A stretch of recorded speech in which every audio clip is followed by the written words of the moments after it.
আসসালামু আলাইকুম। এই দেখো, আজকে আমি আমার একটা সুন্দর একটা স্বপ্ন পূরণ করতে আসছি।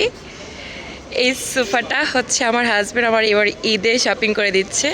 তো অনেকেই তো জামা কাপড় কেনাটা করে, তো কমেন্ট করে জানিয়ে যে সোফাটা কেমন হয়েছে। এই দেখো, চাইছিল আর কি তোমাদের ভাইয়া যে ডিজাইনটা নিতে, মানে প্রথম বলতেছিল আর কি এই ডিজাইনের কথা। তো আমি এটা আবার না করছি, যে আবার দুদিন পরে বলবে কি একটু ডিফারেন্স চাই, তো ডিফারেন্স চাইতে এখনই ডিফারেন্স নিয়ে নিই। দেখো অনেক সুন্দর, আমার কাছে অনেক ভালো লাগতেছে। আর আমরা এখান থেকে তোমার হচ্ছে অনেক ফার্নিচার কিনি, এখান থেকে আমাদের মানে ঘরে যা কিনছি এই দোকান থেকে কিনছি। এত বড় একটা শোরুম, এটা ওনারা নিজেরা বানায়। আর এটার সাথে একটা টেবিল দিবে না বলতেছে, বলছো টেবিলটা মনে হয় আমাদের নিজেদের মনে কিনে নিতে হবে। দেখো, যাই হোক আলহামদুলিল্লাহ, এবার আরেকটা স্বপ্ন পূরণ হয়ে গেলো, এটা হচ্ছে আমার। যাই হোক, আমার কাছে অনেক ভালো লাগছে। আর তোমরা সবাই আলহামদুলিল্লাহ মাসাল্লাহ বলবে। এই দেখো, আমরা বাসায় চলে আসছি। তারপর এইগুলা লোকগুলো আমাদেরকে বলছে যে আপনার বাসায় চলে যান, এগুলো আমরা নিয়ে আসতেছি। এই দেখো, এই যে এই সোনাটা আসার পরেই আমাদের এই সোফাটা আসছে, তাহলে আমি কল্পনার বাহিরে যে এত আর্লি কিট্টির পাপা যে আমাকে সোফা গিফট করবে। সো তোমাদেরকে গুছিয়ে দেখাবো। তো ঈদ দেখতে দেখতে রোজার মাসটা শেষ হয়ে যাচ্ছে, তো খুব শীঘ্রই তো ঈদই চলে আসবে। তো ভাবলাম যে আমার লিভিং রুমটা একদম গুছিয়ে নিই। তো এদিকে আমি সব কিছু আস্তে আস্তে রেডি করতেছিলাম, গোছাচ্ছিলাম।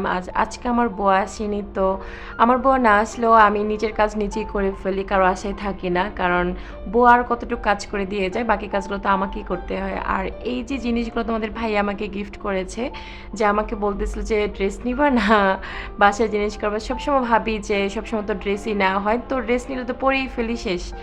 আর ভাবলাম যে এবার না হোক, এবার তোমার ঈদের মাঝে ঘরের ফার্নিচার করি, কারণ আমার এটা খুবই ইম্পর্ট্যান্ট।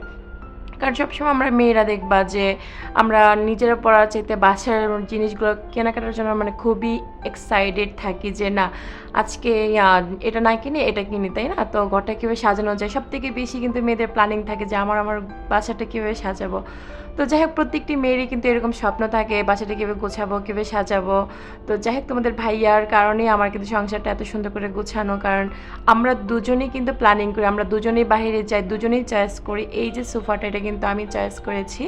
তো তোমাদের ভাইয়া কিন্তু অনেক ভালো লাগছে, যে বললো যে না সোফাটা অনেক সুন্দর। কারণ সবসময় তো নর্মালি সোফা তো ইউজ করাই হয়, একটু ডিফারেন্স টাইপের চেষ্টা করছিলাম। তারপর দেখো কত সুন্দর একটা লুকিং আসছে, আর এত সুন্দর একটা কালার সোফাটার, আমার কাছে অনেক ভালো লাগছে। তোমাদের কেমন লাগছে কমেন্ট করে জানিও। তো এদিকে দেখা যাচ্ছে ডাইনিং রুমটার অবস্থা খুবই খারাপ ছিল, তো ডাইনিং রুমটাও আমি সুন্দর করে গুছিয়ে ফেলছি। দেখো পর্দাগুলো কেমন হয়েছে, এগুলো কিন্তু কমেন্ট করে জানাও। আর কোথা থেকে কিনেছি সেগুলো তোমরা যদি বলো, তাহলে অবশ্যই আমি বলবো যে এগুলো আমার জিনিসপত্র কোথা থেকে কেনা হয়েছে।